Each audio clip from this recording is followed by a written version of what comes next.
ত্রিপুরা সুন্দরী মন্দিরে আমি যাই, নিজে প্যারা কিনে আমি মাতার উদ্দেশ্যে এটাই বললাম যে আমাদের আশীর্বাদ করুন মা, যাতে এই ত্রিপুরাতে জাতি জনজাতি সবাইকে নিয়ে আমরা সামনের দিকে আগামী দিন নিয়ে যেতে পারি এবং কোনো সময় আমাদের মধ্যে কোনো ধরনের কোনো ডিভিশন কেউ না করাতে পারে। এবং সেই কথাটাই ওনার কাছে আমি কালকে নতজানু হয়ে একদম শুয়ে ওনাকে আমি এই আশীর্বাদ আমি চেয়েছি। এর আগেও আপনারা জানেন যে জনজাতিদের যে রিসা সেটাও জিআই ট্যাগ পেয়েছে এবং যেটা আমাদের মহারানীজি একটু আগে সেটা পড়বার চেষ্টা করেছেন, আমাদের পাছড়া রিগনাই যাকে বলে আন্তর্জাতিক, সেটাও জিআই ট্যাগ পেয়েছে। এর জন্য আমি যারা এই সব কাজের সাথে যুক্ত তাদেরকে আমি অবশ্যই কনগ্রেচুলেশন জানাতে চাই। বন্ধুগণ, আমরা এতদিন ত্রিপুরা রাজ্যের অবস্থা আমরা দেখেছি, আমরা এটাও দেখেছি যে যারা ৩৫ বছর রাজত্ব করেছে, অনেকে ২৫ বছর বলে, যারা হয়তোবা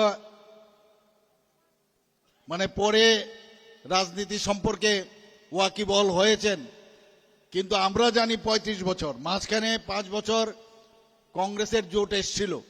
কি অবস্থা ছিল ত্রিপুরার অবস্থা, সমস্ত জায়গায় আমরা দেখতাম একটা অশান্তির পরিবেশ। সেই জায়গায় দাঁড়িয়ে আজকে ভারতীয় জনতা পার্টি ২০১৮-তে যখন ত্রিপুরায় প্রতিষ্ঠিত হলো, ত্রিপুরা একটা শান্তির পরিবেশ এসছে। আমরা ৮০-র দাঙ্গা কিন্তু ভুলে যাইনি।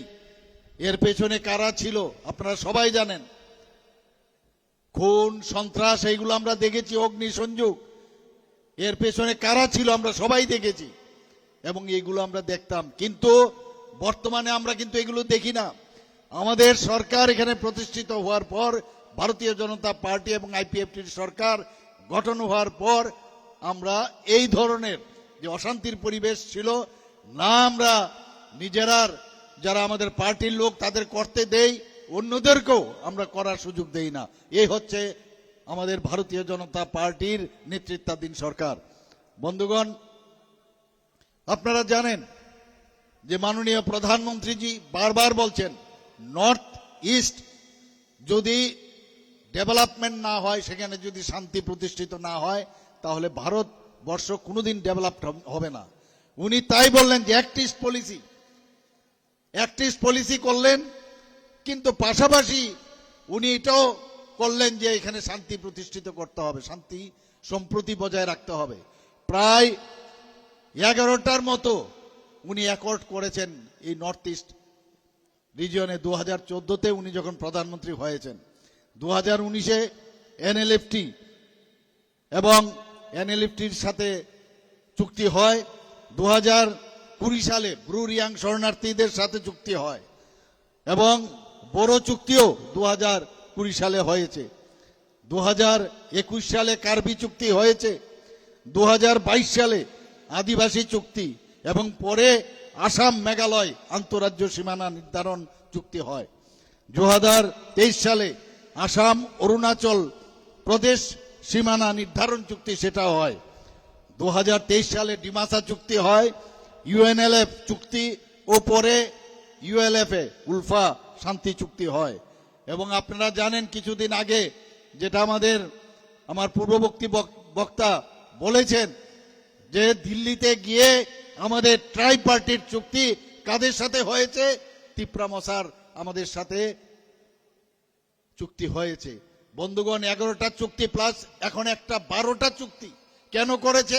যে শান্তি, আমাদের শান্তি এখানে বজায় থাকতে হবে, সেই দিশায় আমাদের মাননীয় প্রধানমন্ত্রী যে কাজ করেন।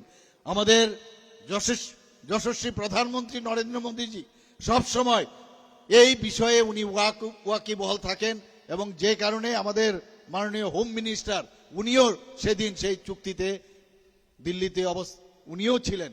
সেখানে এই চুক্তির পরে আমরা আজকে দেখতে পাচ্ছি যে বিশাল এখানে যে জনসমাবেশ, আজকে আমাদের সাথে আগে আইপিএফটি ছিল ভারতীয় জনতা পার্টির সাথে, এখন কে এসছে? তিপ্রা মথা। এখন কি হবে বাকিদের, কি হবে কংগ্রেস আর সিপিএমদের? আমরা দেখতাম ওরা এমন এক অবস্থা, ওরা টেস্টেড, ওরা কিভাবে রাজ্য চালিয়েছে আমরা কিন্তু দেখেছি। আমরা দেখেছি কিভাবে ডিভাইড অ্যান্ড রোল করে আমাদের জাতি এবং জনজাতিদের মধ্যে ডিভাইড অ্যান্ড রোল করে ওরা এতদিন ধরে রাজকার্য চালিয়েছে। এবং এখনো আমরা যখন প্রতিটা গ্রামে গঞ্জে যাই, এখনো অনুন্নয়ন অনুন্নয়ন অনুন্নয়ন। আর মাননীয় প্রধানমন্ত্রীজি উন্নয়ন ছাড়া কথা বলেন না, উনি গ্যারান্টির কথা বলেন। গ্যারান্টির গাড়ি পাঠিয়েছেন উনি, প্রায় 16টার মতো গ্যারান্টির গাড়ি ত্রিপুরাতে পাঠিয়েছেন। আপনারা সবাই জানেন বিকশিত ভারত সংকল্প যাত্রা আমাদের সমস্ত ত্রিপুরার গ্রামে গঞ্জে সমস্ত জায়গায় গেছে। আমরাও ত্রিপুরা সরকার 2022-এ উনার জন্মদিনে 2022-এ আমরা উনার যে জন্মদিন সেই 17ই সেপ্টেম্বর আমরা প্রতি ঘরে সুশাসন সেটা আমরা শুরু করেছিলাম। এবং আমরাও সব জায়গায় যে বেনিফিশিয়ারি স্কিম সেগুলো আমরা করেছি, সেগুলো নিয়ে মানুষের কাছে আমরা গেছি। আমরা এই চুক্তির মাধ্যমে আমরা যেটা সবসময় চেষ্টা করি যে এক ত্রিপুরা শ্রেষ্ঠ ত্রিপুরা এবং এক ভারত শ্রেষ্ঠ ভারত বানানোর যে চেষ্টা আমরা করছি, এবং ত্রিপুরার পাশাপাশি আমাদের যে বিবাদ মুক্ত ত্রিপুরার দিকে আরো এক কদম আমরা অগ্রসর হয়েছি। বন্ধুগণ, আমরা সবাই জানি যে অনেক সময় বলে যে রাজ্যের আইন শৃঙ্খলা নাকি ঠিক নাই, এসবই তো আমরা শুনেছি। বন্ধুগণ, আপনারা জানেন আমাদের 28টা পূর্ণ রাজ্যের মধ্যে ভারতবর্ষের মধ্যে নিচের দিক থেকে গত বছর আমরা নিচের দিক থেকে সর্বনিম্ন 5ম স্থানে ছিলাম, কিন্তু বর্তমানে আজকের দিনে আমাদের 3য় স্থানে চলে এসেছি। এ হচ্ছে আইন শৃঙ্খলা কিভাবে ঠিক রাখতে হয়, সেটা হচ্ছে ভারতীয় জনতা পার্টির নেতৃত্বাধীন সরকার। এবং যতক্ষণ ধরে আপনার শান্তি সম্প্রতি না থাকবে, কোনো জায়গায় যদি কোনো রকম ল অ্যান্ড অর্ডার ঠিক না থাকে, কোনো দিন মানুষ তার ডেভেলপমেন্ট করতে পারবে না। এবং সেই দিশায় আমরা কাজ করছি। বহু লোক বাইরের থেকে এই শান্তিপ্রিয় ত্রিপুরা দেখতে পাচ্ছে, ওনারা বুঝতে পারছেন যে ত্রিপুরাতে আসলে তাদের ইনভেস্টমেন্ট যদি করা হয় এখানে কর্মসংস্থানের সুযোগ হবে। মানুষ সেই কারণে বহু লোক আসছে এবং আগামী দিন তার সুফল আমরা পাবো। আমরা একটু আগে আজকে গাড়ি দিয়ে যখন আমি আসছিলাম, মহারানী কৃতি সিংজির সাথে কথা হচ্ছিল, উনিও বলছেন যে এখানে আমাদের অনেক কিছু করার আছে। ডেভেলপমেন্ট ডেভেলপমেন্ট ডেভেলপমেন্ট মোদিজির একটাই স্লোগান। আর ডেভেলপমেন্টের কোনো রকম জাত হয় না। মোদিজি বারবার বলছেন আমার কাছে 4টা জাত। আগে জাতি আমরা জানি যে সমস্ত ভারতবর্ষের বহু জায়গার মধ্যে জাতপাত নিয়ে রাজনীতি হয়েছে, কিন্তু মাননীয় প্রধানমন্ত্রীজি বলছেন আমাদের কাছে 4টা জাত। এক হচ্ছে মহিলা, এক হচ্ছে যুবক, এক হচ্ছে কৃষক, আর এক হচ্ছে গরিব। তাদের যদি উন্নয়ন হয়, আর্থসামাজিক উন্নয়ন হয়, তবে রাজ্য এবং ভারতবর্ষ সেই উন্নয়নের দিশায় যাবে। সেই দিকে আমরা কাজ করছি। বন্ধুগণ, আইন শৃঙ্খলার যেখানে প্রশ্ন আপনারা দেখেছেন 2023-এর যে বিধানসভার ইলেকশন হলো, সেখানে আগে তো ইলেকশন মানেই সন্ত্রাস, নির্বাচনোত্তর সন্ত্রাস, এগুলো আমরা দেখতাম। কিন্তু আমি বারবার হুঁশিয়ারি দিয়েছি কোনো অবস্থায় আইন শৃঙ্খলা অবনতি যেন না হয়, এবং 2023-এ কোনো জায়গায় কোনো ধরনের ঘটনা ছাড়া আমরা 2023-এ আমরা ইলেকশন করতে পেরেছি। বন্ধুগণ, এর কৃতিত্ব আপনাদের কারণে, তবেই সেটা সম্ভব হয়েছে। মানুষ আসলে শান্তি চায়, মানুষ অশান্তি চায় না, এবং সেটা এই সরকার আমরা দিতে পেরেছি, যে কারণে মানুষ আমাদের উপর আস্থা রেখেছে। কিন্তু আমরা দেখেছি একটা অশুভ জোট, এর মধ্যে সেই জোটের কে সেই জোটে আছে কংগ্রেস এবং সিপিএম। আমার দুঃখ লাগে, বারবার ওদের বলেছি যে যাদের হাতের রক্ত এখনো তাদের হাতের রক্ত শুকোয়নি, তাদের সাথে একে অপরের হাত মিলিয়েছে। সত্যি এটা একটা দুঃখজনক ঘটনা। এবং এই ধরনের এখন তো তারা নিজেদেরকে কংগ্রেস সিপিএম এর জোট বলে না, এখন ওদের লজ্জা হয় কংগ্রেস সিপিএম এর জোট বলতে। ওরা কি বলছে? ইন্ডিয়া জোটের এত চলে গেছে, অ্যালায়েন্স তো নাই। আরেকজন কারাগারে দিল্লিতে, আপনারা সবাই জানেন কারাগারে আছে। আস্তে আস্তে করে ওই ইন্ডি জোটের আয় চলে আসবে, আমি আর সাথে কেউ থাকবে না, এইভাবেই চলবে। বন্ধুগণ, দুঃখ হয় কংগ্রেসের তার অফিস থেকে, কংগ্রেসের ভবন থেকে তাদের এখন সিপিএম এর ফ্ল্যাগ বেরোয়, আর সিপিএম এর অফিস থেকে কংগ্রেসের ফ্ল্যাগ বেরোয়। এটা এর থেকে দুঃখজনক আর কি অবস্থা থাকতে পারে? এখন তাদের পায়ের নিচে মাটি সরে গেছে, এখন বুঝতে পারছে যে আমাদের এখন শক্তি নেই।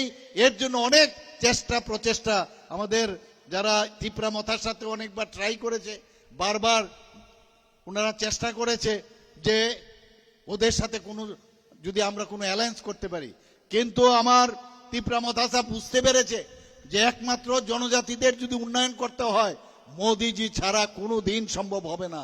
তবেই এসে ভারতীয় জনতা পার্টির সাথে আজকে আমরা আমাদের কি হলো, আজকে এখন ভারতীয় জনতা পার্টি এবং আইপিএফটি এবং তিপ্রা মথাসা।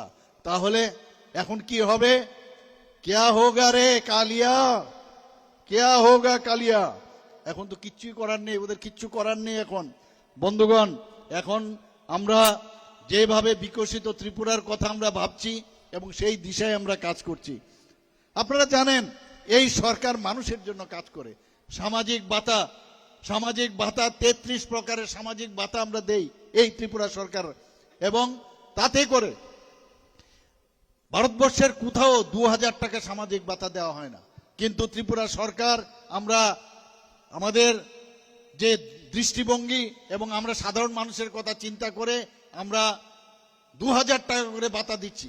আমি বিভিন্ন প্রদেশের মুখ্যমন্ত্রীদের সাথে যখন মিটিংয়ে বসি, তারা বলছে এটা কি করে সম্ভব, আপনারা এত টাকা আপনারা দিচ্ছেন। বন্ধুগণ, আপনারা জানেন এখানে আমার মহিলা বোনেরা আছেন, আমার মেয়েরাও এখানে আছেন, মারাও আছেন।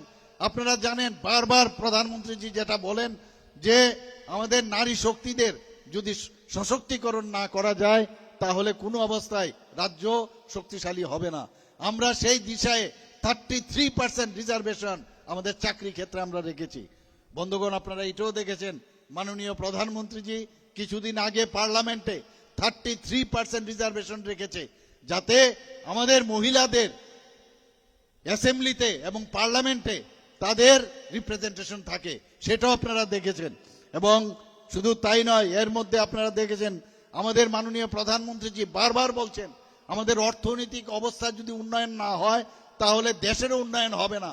5 ট্রিলিয়ন যেতে ট্রাইব 5 অর্থ ব্যবস্থাকে 5 ট্রিলিয়ন নিয়ে যেতে সংকল্পবদ্ধ। এখন আমাদের পজিশন 5ম স্থানে আছে, 3য় স্থানে নেওয়ার জন্য উনি যেভাবে চেষ্টা করছেন সেটা আমি নিশ্চিত যে সেই 3য় স্থানে চলে আসবে।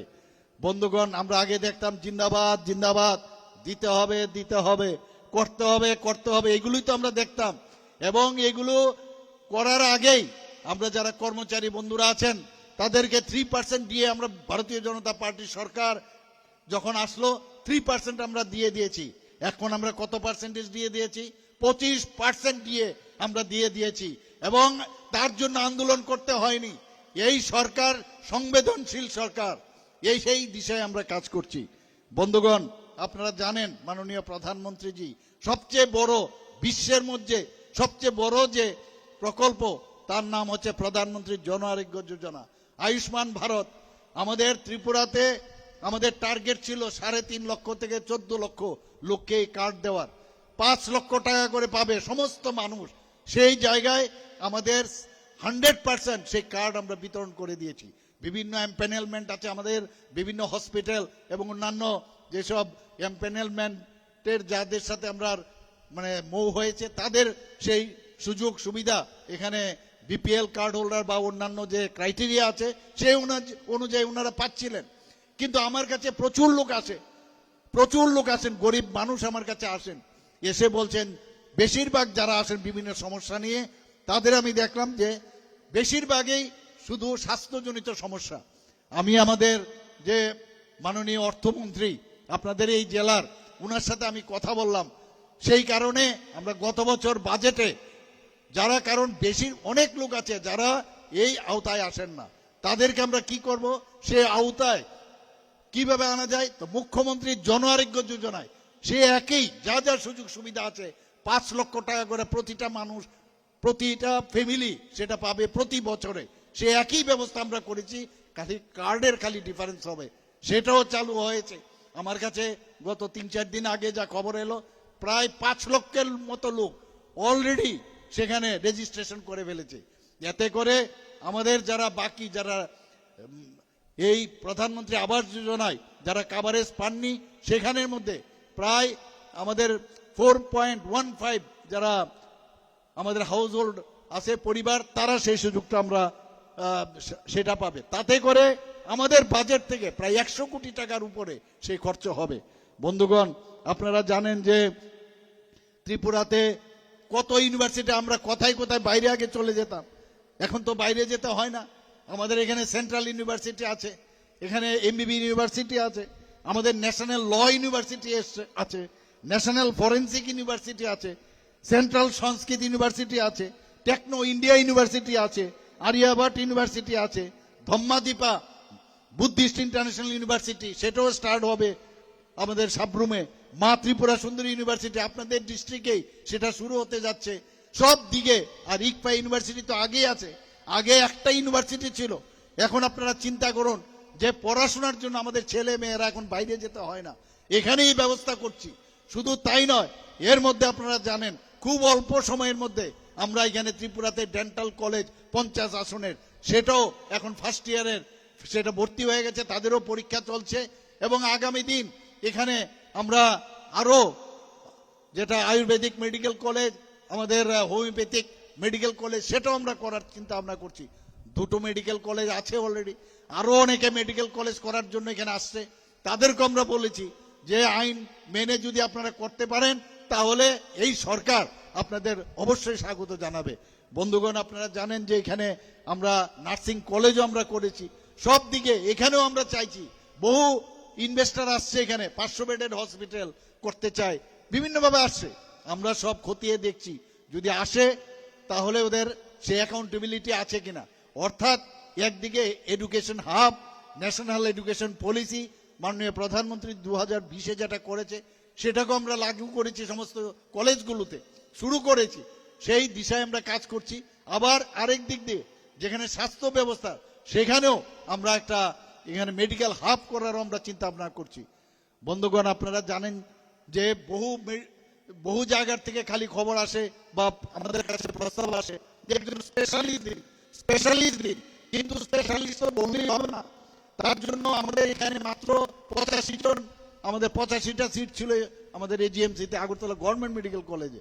সেখান থেকে আমরা 100টা সিট আমরা যখন এনএমসি কে বললাম, তারাও সেই ব্যবস্থাটা করেছে। অর্থাৎ আপনারা দেখুন যে সব দিকে এই সরকার সচেতন এবং যা যা সমস্যা আমরা সমাধানে, আমরা এই সরকার আমরা সমাধানের সরকার। আর আগের যে সরকার ছিল সমস্যা সৃষ্টি করে সরকার, এই হচ্ছে ডিফারেন্স আগের সরকারের সাথে আমাদের সরকারের। বন্ধুগণ, এর মধ্যে ইএসআই হসপিটাল, আমাকে আমাদের কেন্দ্রীয় মন্ত্রী যখন আমাকে বললেন যে এখানে ইএসআই হসপিটাল করব বুজ্জংনগরে, মানে অল্প সময়ের মধ্যে সেখানে 5 একর ল্যান্ড আমরা উনাদেরকে দিয়ে দিয়েছি, সেখানেও 100 বেডের হসপিটাল হবে। বন্ধুগণ, আপনারা জানেন যে কুম্ভীরাশ্রম আমরা বহু দেখেছি, ব্রু রিয়াং শরণার্থীদের নিয়ে বহু কথা শুনতাম, 23 বছর 24 বছর চলে গেল, কিন্তু তাদের খালি উনাদেরকে নিয়ে রাজনীতিই করেছে। কিন্তু ভারতীয় জনতা পার্টি আসার পর তারপর কিন্তু তার সমাধান আমরা করতে পেরেছি। 12টা জায়গায় ওনাদের সেটেলমেন্টের আমরা ব্যবস্থা করেছি। প্রায় 500 কোটি টাকা 600 কোটি টাকা আমাদের কেন্দ্রীয় সরকার থেকে তার জন্য ওনারা দিয়েছেন। তো সেই দিশায় আমরা কাজ করছি। আমাদের এখানে মাননীয় প্রধানমন্ত্রীজি বারবার বলে, ওনার স্লোগানগুলো শুনবার মতো, যে reform, perform, transform and inform, এই যে কথাগুলো, যে কাজের মাধ্যমে আমাদের পরিচয়। বন্ধুগণ, এখানে মহারানী কৃতি সিং দেববর্মা মহোদয়া দাঁড়িয়েছেন। আপনাদের কাছে আমার একটাই অনুরোধ থাকবে, কাজের উপর ভিত্তি করে প্রধানমন্ত্রী নরেন্দ্র মোদীজি যে কাজ করে গেছেন সাধারণ মানুষের জন্য, আমাদের এই ডাবল ইঞ্জিনের সরকার ত্রিপুরা সরকার যে কাজ করেছেন, তার জন্য আপনাদের কাছে আপিল করব যে নিশ্চয়ই আপনারা মহারানী কৃতি সিং দেববর্মা মহোদয়াকে আপনারা বিপুল ভোটে জয়ী করবেন। বন্ধুগণ, আপনারা শুধু তাই নয়, আমরা মহিলাদের জন্য এসএইচজি গ্রুপ, এটা আমাদের ত্রিপুরাতে একটা বিরাট আমাদের সাফল্য এসছে। 2017 আগে মাত্র কত ছিল, 4000 এসএইচজি গ্রুপ ছিল, এখন কত 56,000-এর উপরে আমাদের বোনেদের যে এসএইচজি গ্রুপ সেটা হয়েছে।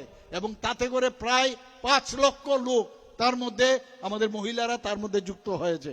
বন্ধুগণ, বিভিন্ন যে গভর্নমেন্টের তরফ থেকে যে স্টল হয়, গভর্নমেন্ট স্টল, সেই স্টলগুলোতেও যাতে মহিলারা 50% সেই তাদের জন্য সংরক্ষিত থাকে, সেই ব্যবস্থা আমাদের এই সরকার করেছে। শুধু তাই নয়, আপনারা জানেন যারা আমাদের মেয়েরা আছেন, যারা কলেজে পড়াশোনা করছেন, তাদের বেতনও আমরা, তাদের যাতে বেতন দিতে না হয়, এডমিশন ফি না লাগে, তার জন্য আমরা ওনাদের ফ্রি করে দিয়েছি। আমরা মহিলাদের সাইকেল আমরা দিচ্ছি ওনাদের। এবার আমরা বাজেটে রেখেছি যাতে স্কুটি দেওয়ার, 100 জন ভালো যারা স্টুডেন্ট তাদেরকে স্কুটি দেওয়া যায়, সেই ব্যবস্থা আমরা করছি। আমাদের এই ত্রিপুরা সরকার যে প্রযুক্তিকে কাজে লাগে, আমরা চাই এখানে গুড গভর্নেন্স, যাতে সাধারণ মানুষের কাজগুলো দ্রুত গতিতে হয়, সেই দৃষ্টিতে আমরা কাজ করছি। আপনারা জানেন যে এখানে নীতি আয়োগের যে ওনাদের যে ডাইরেকশন, TIFT অর্থাৎ ত্রিপুরা ইনস্টিটিউশন ফর ট্রান্সফরমেশন, সেই অফিস আমরা খুলেছি। আমরা সেখানে ওয়ার রুম করেছি। সমস্ত ডিপার্টমেন্টে যতগুলো স্কিম আছে কেন্দ্রীয় এবং আমাদের ত্রিপুরা সরকারের, সেই স্কিমগুলো ঠিকভাবে কাজ হচ্ছে কিনা সেই ওয়ার রুম থেকে বসে সমস্ত সাব ডিভিশনাল ব্লক অফিস পর্যন্ত দেখা যাবে, ওনাদের সাথে কথা বলা যাবে, কেন হলো না তার জবাবদেহি দিতে হবে। শুধু তাই নয়, আপনারা জানেন যে north eastern space application centre NESAC আমরা ত্রিপুরাতে আমরা করেছি। এই যে বনজঙ্গল আছে আমাদের ত্রিপুরাতে, কোথায় কোন জায়গায় স্পেস আছে, এই ধরনের নেসাকের মাধ্যমে উপর থেকে স্যাটেলাইটের মাধ্যমে সেই সেন্টার আমরা করেছি।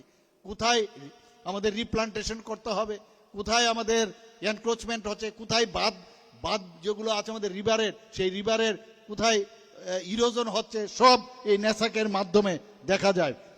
আমরা বিভিন্নভাবে, আপনারা জানেন যে আমাদের মাননীয় প্রধানমন্ত্রীজি বারবার বলছেন যে সব মানুষকে নিয়ে একসাথে আমাদের চলতে হবে, এবং সেই দিশায় আমরা কিন্তু কাজ করে চলছি।